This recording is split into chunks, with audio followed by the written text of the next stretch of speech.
Welcome back once again. So आज के दिन की मुनासबत से ही हम गुफ्तगू का सिलसिला आगे बढ़ाएंगे। नशे के आदी अफराद जिनकी सेहत तो बुरी तरह से मुतासर होती है, जहनी हालत भी बहुत बुरी तरह से मुतासर हो चुकी होती है, ना तो वो अपने बारे में कुछ सोच सकते हैं ना किसी के बारे में कुछ सोच सकते हैं। जैसे कि अभी डॉक्टर साहब भी जिक्र कर रहे थे, मैंने कहा कि उनको भूख प्यास का नहीं पता होता, इवन उनको ये भी नहीं पता होता वो कहाँ और किस हालत में पड़े हैं। सो ऐसे लोगों को सबसे पहले रोकना कैसे है? मनशियात का आदी कोई किस तरह से बन जाता है, ये लत कैसे लगती है, इसको रोकना कैसे है, और जब लग जाती है फिर आप इसमें जाते घुसते चले जाते हैं, फिर वापसी का रास्ता बहुत मुश्किल, नामुमकिन तो नहीं है बट बहुत मुश्किल हो जाता है। बहुत कम लोग सर्वाइव कर पाते हैं क्योंकि वो ज़िंदगी के उस हिस्से पे पहुंच चुके होते हैं कि उनके लिए बहुत बड़ा मसला बन चुका होता है। माहिर नफ्सियात ताहिरा रुबाब ने हमें ज्वाइन किया है। अस्सलाम वालेकुम। अस्सलाम। Thank you so much. आज के दिन की मुनासबत से मैं सबसे पहले ये स्टार्ट कर लेते हैं, ये हमारी ना एक वो साइकी बन चुकी है कि बस आसपास जो कुछ हो रहा है, जो चीज़ें हमें बड़ा इम्प्रेस कर रही हैं, नौजवानों का मसला ये है, फलां फ्रेंड है उसके हाथ में तो भाई उसकी तो एकदम से ही ना पिक्चर्स बन रही हैं तो वो बड़ा प्यारा लग रहा है, सोशल मीडिया पे सारे उसको पसंद भी करें। सो ये चीज़ें ना हमें ट्रैक करती हैं इन चीज़ों की तरफ। तो ये आगाज़ होता है क्या?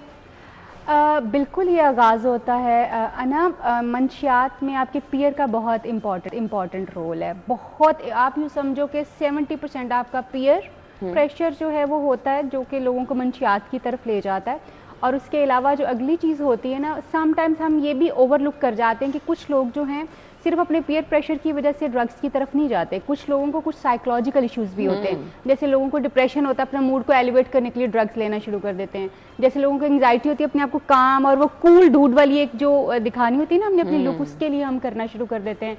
देन कुछ लोगों की स्लीप बहुत ज़्यादा डिस्टर्ब्ड होती है, स्ट्रेस मैनेज नहीं होता। उस चीज़ को ओवरकम करने के लिए लोग ड्रग्स की तरफ चले जाते हैं। जैसे आपको पता होगा बहुत सारी स्लीपिंग पिल्स जो हैं, लोग उसके इतने ज़्यादा आदी हो जाते हैं कि वो बिल्कुल उनके लिए ड्रग का सा काम करती है। जब उनको छोड़ना होता है तो उनके लिए this is such a difficult thing कि वो बिल्कुल उसमें से गुजरते हैं। जैसे कोई हेरोइन या चर्च ले रहा हो, उसी तरह के विड्रॉल्स जो हर तरह की चीज़ होती है। और ख़ास तौर पे स्लीपिंग पिल्स जो हैं वो भी बिल्कुल उसी तरह से अब्यूज़ हो रही होती हैं। सो और घर का माहौल एक तीसरा फैक्टर है जो कि लोगों को लीड कर देता है टुवर्ड्स ड्रग्स। सो ड्रग्स जो है वो ये बहुत ज़्यादा कॉमन जो है वो इस वजह से है कि कुछ लोग अपने जो पीयर होता है उसके प्रेशर भी उनके साथ आइडेंटिफाई करने मेरे ख्याल से नौजवानों का बड़ा मसला है, बहुत बड़ा मसला है, बहुत बड़ा मसला है। क्लिनिक के ऊपर जैसे मैं अक्सर देख रही होती हूँ, इसी वजह से लोग जो हैं वो आ रहे होते हैं। इवन बहुत सारी और एडिक्शंस जो कि नॉन केमिकल होती हैं वो भी पीयर्स की वजह से ही होती हैं, क्योंकि आपको एक्सपोजर उनसे होना शुरू हो जाता है। सो सिर्फ केमिकल एडिक्शन जो है it's not there, non chemical addiction भी जो है वो लोग उसका भी शिकार होते हैं, जिसमें जुआ आप कह सकते हैं, जिसमें एक पर्सन की डिपेंडेंसी भी हो सकती है, यानी किसी इंडिविजुअल की डिपेंडेंसी जो है वो भी हो सकती है आपको। इसके अलावा पोर्नोग्राफी की एडिक्शन आपको हो सकती है, सेक्सुअल एडिक्शन। अच्छा, मैं खास तौर पर अगर नशियात की बात करूं, ये आपकी ज़हनी सलाहियतों को डैमेज किस तरह से करती है? यहाँ से ना हर ड्रग जो है ना इसका एक इफ़ेक्ट होता है, और वो इफ़ेक्ट ऑफ कोर्स आपके माइंड से स्टार्ट होता है। आपके माइंड की जो केमिस्ट्री होती है, उसमें जो केमिकल्स होते हैं, वो ड्रग उसको मैनिपुलेट करती है, बेसिकली ज़्यादा करती है या कम करती है, ठीक है। उस हर ड्रग की अपनी एक कैटेगरी, 3-4 ड्रग्स की कैटेगरीज होती हैं। कुछ स्टिमुलेंट्स होते हैं जो आपको हाइपर करते हैं, कुछ डाउनर्स होते हैं जो आपको कि डाउन करते हैं, स्लो करते हैं, कुछ हेलुसिनोजेनिक होते हैं जो कि आपको रियलिटी से डिस्कनेक्ट करना शुरू कर देते हैं। सो कुछ ऐसी फॉर्म्स होती हैं ड्रग्स की, ऑफ कोर्स जो कैटेगरी आप ले रहे होंगे वही सिम्टम्स आपके अंदर जो है वो आना शुरू हो जाते हैं। और शुरू में तो आपको इससे बहुत मज़ा आता है, मतलब कि आप देखें दुनिया से डिस्कनेक्ट होते हैं। जैसे एक आइस ड्रग जो है आजकल बहुत कॉमन है यंगस्टर्स में, और आइस की वजह से आप बिल्कुल इतने हैप्पी और काम हो जाते हैं कि आपको कोई फिक्र ही नहीं रहता। आपको लगता है कि इससे ज़्यादा खूबसूरत तो दुनिया हो ही नहीं सकती। दुनिया की खूबसूरती आपके लिए ऑगमेंट कर जाती है, ज़्यादा होना शुरू हो जाती है। और ice is one of very dangerous addictions, जिसमें कि आप शायद 24 आवर्स में भी उसके एडिक्ट हो जाते हैं। आप एक दफ़ा लेने के ऊपर भी उसके एडिक्ट हो सकते हैं। और ये इंतहाई फेटल है कि आप 1 से 2 दफ़ा इसको लेंगे तो आप यू कैन इवन डाई। ये इतनी जल्दी जो है वो इफ़ेक्ट करता है और आपको मैनिपुलेट करता है। और ये इस वक्त एक बड़ा चैलेंज हुआ है उन सब लोगों के लिए जो इस वक्त ड्रग रिहेबिलिटेशन का काम कर रहे हैं। उनके लिए चैलेंज है इस वक्त आइस को जो है मैनेज करना, क्योंकि this is one of very dangerous drugs, और यंगस्टर्स में ये कॉमन भी बहुत है, बहुत ज़्यादा कॉमन है। और इसका इफेक्ट, जैसे मैंने अभी हम इफेक्ट की बात कर रहे हैं, तो ऑफ कोर्स ये आपको यानी जो बुरी बुरी नेगेटिव चीज़ें होती हैं उसको सारे को मास्क कर देती है, सब अच्छा आपको नजर आता है, and you stay so happy. और आप घंटों 24 आवर्स से लेके लाइक आप 48 आवर्स और 72 आवर्स तक जागते रहते हैं, आपकी पूरी बायोकेमिस्ट्री जो है वो चेंज हो जाती है इसकी वजह से। सो बहुत सारे लोग जो हैं वो बेसिकली डिफरेंट किस्म के जो है वो इफ़ेक्ट्स जो है वो उसमें से गुजरते हैं।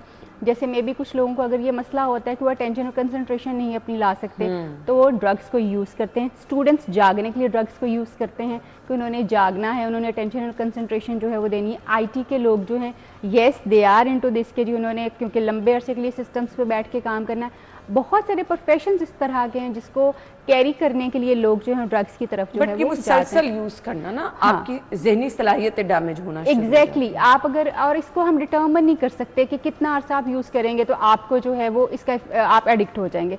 ये हर इंडिविजुअल का वेरी करता है। येस, इसमें जेनेटिक्स आपके बहुत इंपॉर्टेंट रोल प्ले करते हैं, और आपकी ज़हनी सलाहियतों में ख़ास तौर पे आपकी सोचने समझने की क़ुव्वत, आपका मूड जो है वो वेरिएशन में चला जाता है। मसलन अगर आप ले रहे हैं तो शायद आप कूल हैं, और अगर आप नहीं ले रहे तो आप बहुत इरिटेंट जो हैं वो हैं। आप इतने ज़्यादा इरिटेटेड हो जाते हैं कि लोग भी आपको बर्दाश्त नहीं कर पाते और आप खुद को भी खुद बर्दाश्त नहीं कर पा रहे होते। आपका एंगर जो आउटब्रस्ट होना शुरू हो जाता है, स्लीप प्रॉब्लम्स होना शुरू हो जाते हैं लोगों का। अगर कुछ लोग ड्रग्स को लेके काम अच्छा कर रहे हैं तो जब वो नहीं लेंगे तो वो बिल्कुल भी काम नहीं कर पाएंगे। सो डिफरेंट किस्म की डिपेंडेंसीज जो हैं लोगों के अंदर जो है वो आ जाती है। वालिदैन को कैसे पता चलेगा कि उनका बच्चा नशे की लत में है, नशे का आदी हो चुका है? बहुत ईजी है आना इसको आइडेंटिफाई करना। अगर एक तो सबसे पहले अगर आपकी नज़र है अपने बच्चे के ऊपर तो आप बहुत क्लियरली और बहुत ईजीली इस चीज़ को आइडेंटिफाई कर लेते हैं कि जी आपका बच्चा जो है शायद ड्रग्स में है, जिसमें उसकी बोलचाल में तब्दीली आ जाएगी, उसमें आइसोलेशन आ जाएगी, अकेला रहना शुरू हो जाएगा, उसके सोचने और समझने की सलाहियतें जो हैं वो कम होना शुरू हो जाएंगी, वो आपसे इंटरेक्ट जो है वो कम करना शुरू कर देगा। समटाइम्स लोगों की स्पीच जो है, बोलना चालना जो है, उसमें बड़ा स्लर्स सी एक चीज़ आ जाती है, ठहर ठहर के आराम आराम से बोलना शुरू हो जाएंगे, या बड़ा स्पीडीली बोलना शुरू हो जाएंगे, ज़रूरत से ज़्यादा खुश रहना शुरू हो जाएंगे, जो कि वो पहले नहीं थे।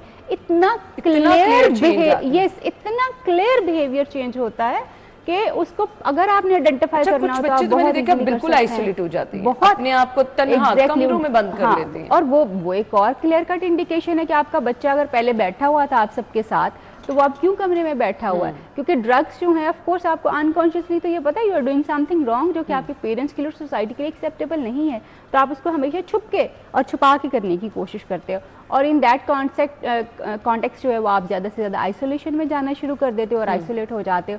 और ये बहुत सारे बिहेवियर्स में से एक बिहेवियर जिसको अगर आप आइडेंटिफाई कर लें तो आप बहुत इजीली अपने बच्चे के चेंज बिहेवियर को देखते हुए उसको ट्रीटमेंट की तरफ जो है वो लेके जा सकते हैं।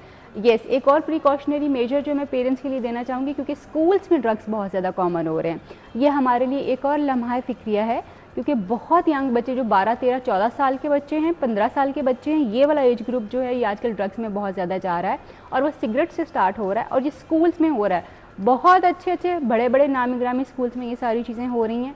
और आपको जो चेक रखना है वो ये है कि आप अपने बच्चे का bag time to time check कीजिए, आप उसके दोस्तों से टाइम टू टाइम मिलिए कि वो किस तरह के दोस्त हैं, उसके दोस्तों को अपने घर में छोटी मोटी बिरयानी की एक पार्टी करें, उस पर बुला लें, ताकि आपको जो है पता चल सके कि बच्चे जो हैं वो किस तरह की कंपनी में बैठते हैं, उनके माँ बाप का क्या बैकग्राउंड है। इस तरह से आप छोटे छोटे से चेक रख के अपने बच्चे को मॉनिटर कर सकते हैं। टाइम टू टाइम उसका बैग और उसका मोबाइल ज़रूर चेक करें कि इसमें कोई ऐसी चीज़ तो नहीं पड़ी हुई। यूजुअली बच्चे आपके जितने समझदार नहीं होते, दे मेक मिस्टेक्स, वो कहीं ना कहीं कोई ना कोई चीज़ जो है, और हो सकता है कोई एक दिन उनके बैग से आपको कुछ मिले और आपको ये लगे कि जी वो कहें ये तो मेरे दोस्त का। अक्सर बच्चे आपको अगर आपके बच्चे के पास वेप है तो ये नॉर्मल है क्या? लोगों को नॉट एट ऑल। अगर आपके बच्चे के पास, यस, अगर आपने ये ट्रेंड बना लिया हुआ है, अगर आपने ये अपना स्टेटस बना लिया, आपकी फैमिली का ये स्टेटस है, तो फिर आपके लिए नॉर्मल हो सकता है। बट इन जनरल अगर आप देखेंगे कि बच्चे की हेल्थ के हिसाब से, बच्चे की मेंटल हेल्थ के हिसाब से अगर वो ये कर रहा है तो इट इज़ नॉट नॉर्मल, बल्कि ये बच्चे की मेंटल हेल्थ और उसकी फिजिकल हेल्थ दोनों को हैम्पर कर देता है।